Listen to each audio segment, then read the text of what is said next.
je suis François Hadou, je suis le président de l'Observatoire international des métiers de l'Internet et des e-jobs, qui est basé à la fois à Rochester en Angleterre, à Bruxelles, à Stuttgart et à Bordeaux.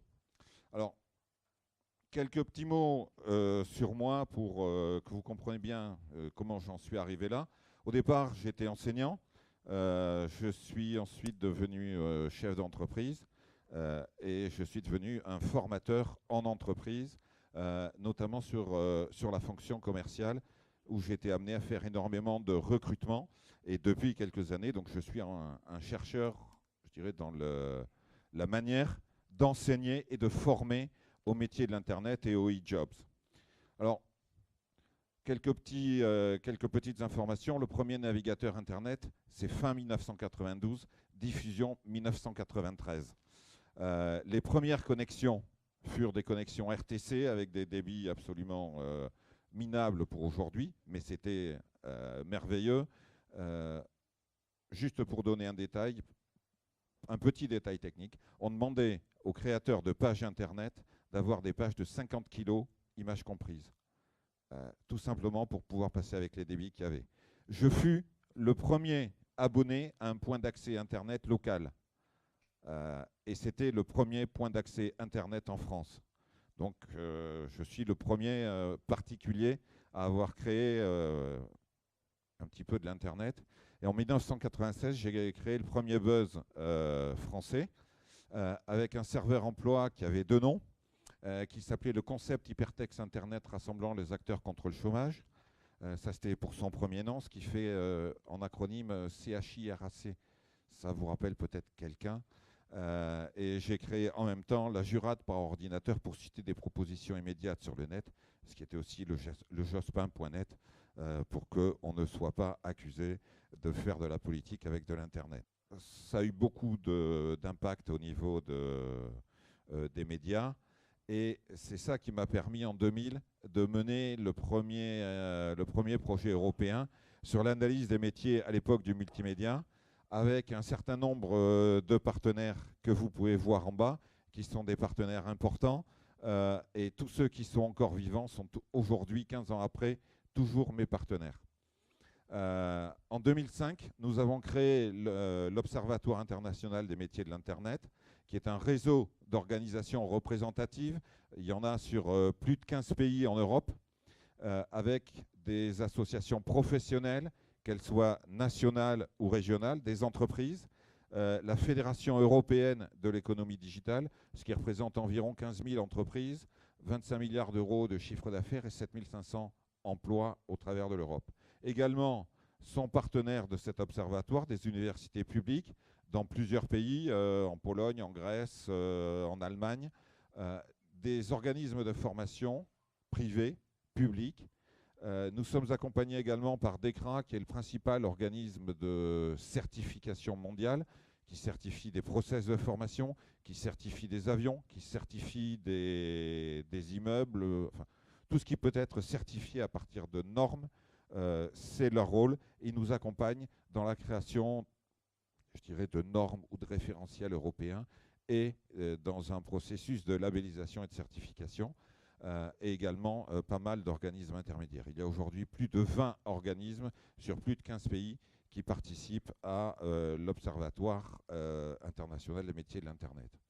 En fait, nous commençons par une enquête tout au long de l'année où plus d'1 millier d'entreprises tous les ans nous décrivent leur processus de recrutement, quelles sont les compétences qui sont importantes chez elles, qu'est-ce qu'elles considèrent comme compétences décisives.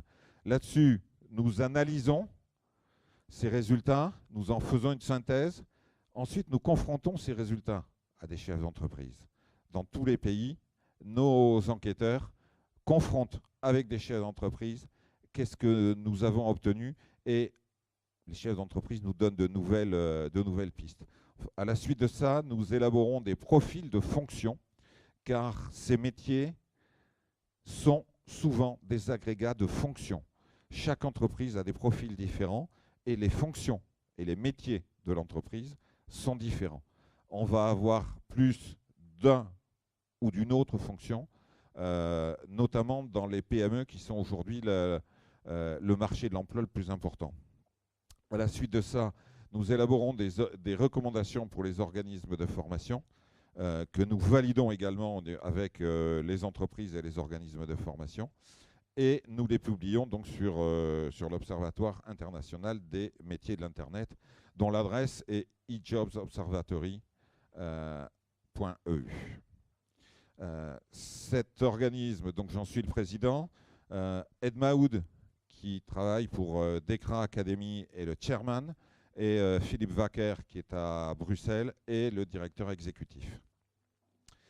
Nous avons également mis en place depuis l'année dernière un processus de labellisation, c'est-à-dire que les organismes de formation qui sont réellement en accord avec les besoins du marché, qui sont d'accord avec notre charte de qualité, peuvent obtenir une labellisation de qualité de notre part, qui est une labellisation européenne, reconnue non pas par les États, car les États n'ont pas de compétences particulières sur ce domaine, mais qui est reconnue par le marché, par les entreprises. Bien entendu, ce n'est pas encore connu par tout le monde, mais aujourd'hui, on a un impact fort.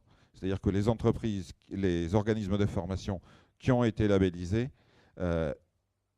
nous informent que cette labellisation leur donne beaucoup plus de crédibilité. Et c'est une information également pour tous les étudiants qui cherchent quelle va être leur orientation pour l'année ou pour les années à venir.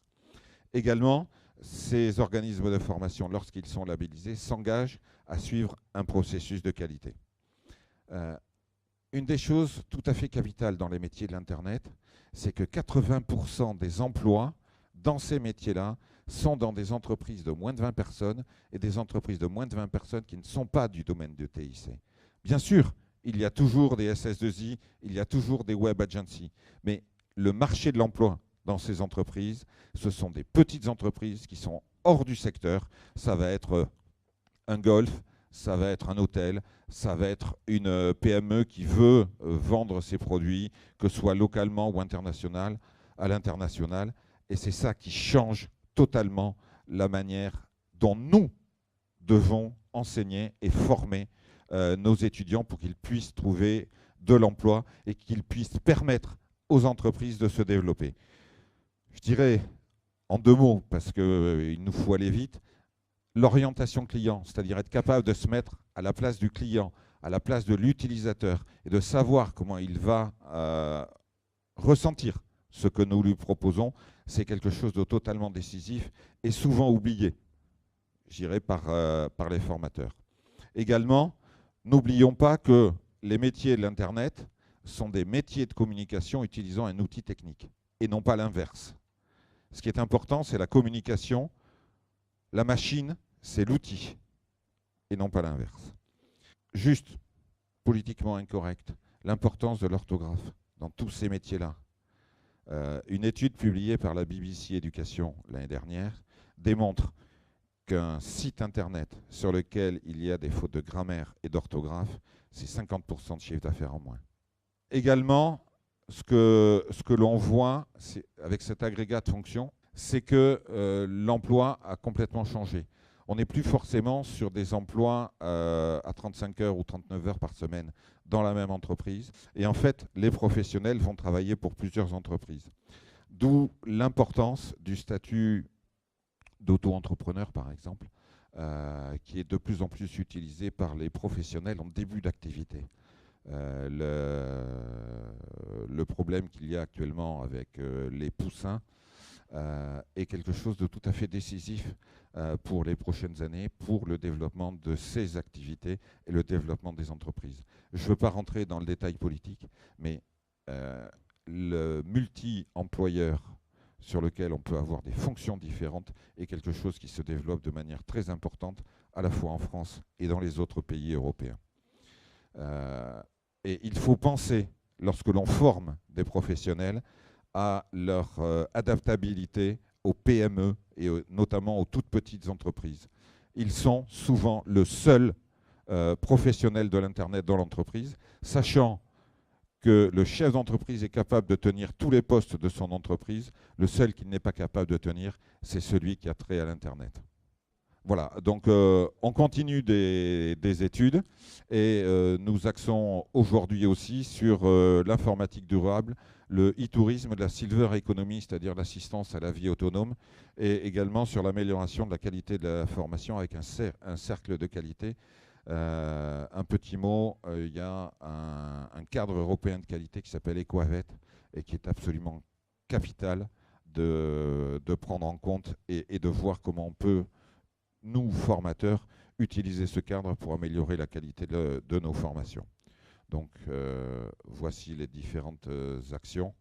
Et je vais en rester là pour l'instant, pour rester dans le timing qui m'a été demandé.